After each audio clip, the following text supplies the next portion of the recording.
pasipoti yake ya Marekani na anatarajiwa kurejea nchini Marekani baada ya kuendelea kushirikiana na mamlaka za Zanzibar kufuatia uchunguzi wa kifo cha ghafla cha Ashley mwezi uliopita. Taarifa hiyo imeripotiwa na TMZ Ijumaa hii. Kwa mujibu wa mwanasheria wa Joy Edward Auswek, mamlaka za Zanzibar zilimrudishia Joy pasipoti yake Alhamis baada ya kushikiliwa kwa takriban mwezi mmoja wakati wa uchunguzi ukiendelea.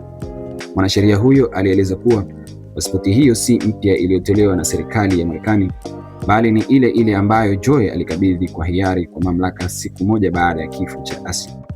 Auswek alisema Joy hakuwa chini ya ulinzi wa polisi kama ilivyokuwa ikidaiwa kwenye baadhi ya uvumi uliosambaa mtandaoni, na kwamba aliendelea kushirikiana kikamilifu na wapelelezi katika kipindi chote cha uchunguzi. Ingawa mamlaka za Tanzania hazijatangaza rasmi kuwa Joy ameondolewa kabisa kwenye uchunguzi, hatua ya kuruhusiwa kuondoka nchini imeibua tafsiri kuwa